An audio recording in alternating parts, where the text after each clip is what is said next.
Hey guys, it's Mike. I picked up another old Ventura gold top. This goes back to the early 1970s. And take a look at the headstock. You can see it's the lawsuit headstock.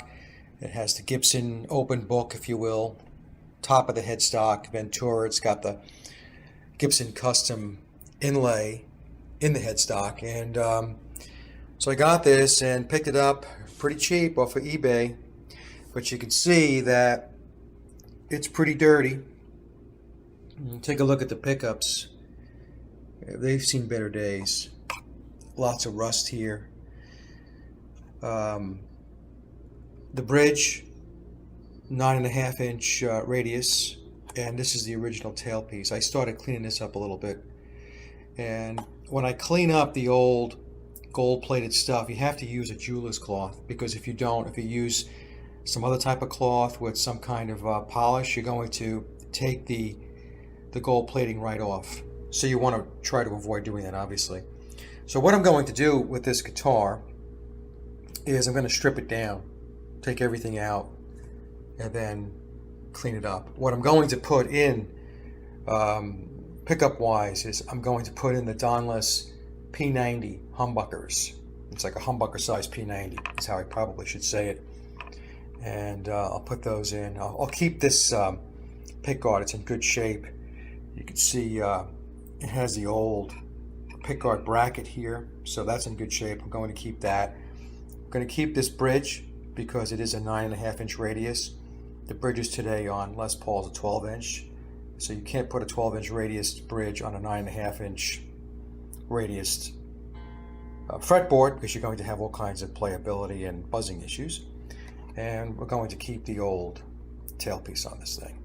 Okay, so I haven't checked the pots out yet.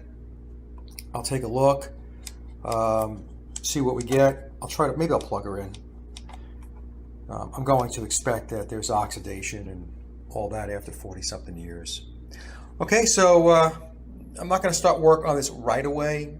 Maybe today what I'll do is I'll strip it down and clean up the body a bit. And then over the next couple of weeks or so, I'll put it back together. All right? All right, so I took everything out of the guitar. So I'm getting ready for when I gather up all the parts just to put it back together again. But one of the things I wanted to show you here is you can see the finish has a little wear and tear to it. You can see here, there's some stuff here. I tried some cleaner, and it got a lot of dirt off, but it didn't take this stuff out. Here, here. So what I'm going to do now, even here a little bit, I mean, you can see right here.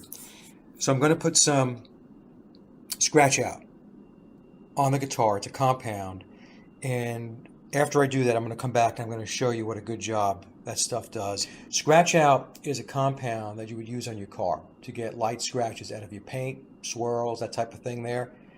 And I have been using it on guitar finishes, and it really is really, really good stuff. Okay, so I applied the scratch out. I did 3 applications, and you can see the guitar is looking a lot better. Okay, now what we have here appears to be under the coating of the guitar, and some of what you see here I'm going to chalk up to age. The guitar is probably early 1970s, 70, 71, 72, around there. So we're starting to see some, blemishes in the finish. Now, with this, what I'm going to try to do now, there's another product, and I don't think McGuire's makes it anymore, but it's Miraglaze clear plastic polish. And I have found this stuff to be really, really good. It's great on plastic. So if you have plastic or plexiglass that's scratched, this stuff does a fantastic job of getting all the haze and the scratches out. I have used it on guitars before in situations where the scratch out didn't do everything I would hope it would do, and this did the job. So I don't know if it's going to do it this time, but I'm going to apply it, rub it in. I'll probably have to do 2, 3, maybe even 4 applications of it, and let's see what happens. Okay, so this is as good as it's going to get, because what we have going on here is we have a discoloration, if you will, that's actually taking place under the surface. But that being said, it's a lot better than it was before. And once I put, the hardware on the guitar and the pick guard and the knobs, like some of this stuff will all be covered up underneath the knobs. It'll look pretty darn good. I finished up, by the way, with Meguiar's Ultimate Compound. And this compound is great because what it also does is it restores color. So I put that on the guitar too, to bring back as much of the luster as it possibly could. Like you can see right here, it looks really good here. The only problem we have is right down in this area here, but like I said, this is as good as it's going to get, and the guitar is 45 years old, so we're not going to lose our minds over it. Okay, so we are iced in and snowed in. It's really cold outside, so I decided that I was just going to use the parts that I had and put this guitar together, and here it is. So there you go, it has a new nut. I put new tuners. I had these tuners lying around. Got them from AliExpress, so they're inexpensive. I recrowned the frets, polished them up. I have to still put some oil on the fretboard. These are Wilkinson knockoff pickups, but they're actually very good. AliExpress, I got them a long time ago. They've been sitting in a box. I figured I would use them. This is the original bridge, although I had to put new saddles in because the old saddles were plastic and they were completely worn. That's the old tailpiece. I polished it up with my jeweler's cloth. I did the jeweler's cloth on the bridge also. Speed knobs, had these lying around. I did the best I could to get some of the blemishes out of the finish. It looks a lot better than it did. So, looks pretty good. Considering how I started, it was, it wasn't a mess, but it had been lying around for a very long time. And I don't think anybody played it for a very long time. A lot of the parts were rusted and oxidized. I took out all of the pots too that were in here, and I put new pots in, a new switch, and it's coming out pretty good. Not bad. I picked this guitar up very cheap off of eBay. I bid on it. I didn't know if I was going to win. I won, got a good price, and here you go. Okay, so I'm going to string her up now. I'm going to have to adjust the slots on the nut, and she'll be done. Okay, well, she's done. I had all these parts in inventory. I know it sounds kind of ridiculous that somebody would have all these parts, but I did. So here she is. And it's night and day.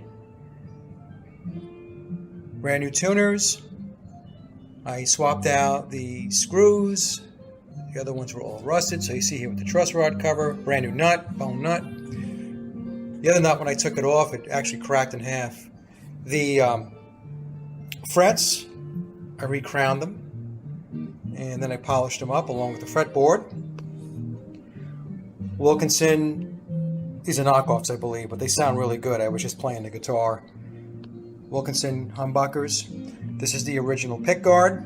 This is the original bridge. The only thing I did was I put new saddles, because the plastic saddles, as I mentioned before, that were on the guitar originally were really decrepit.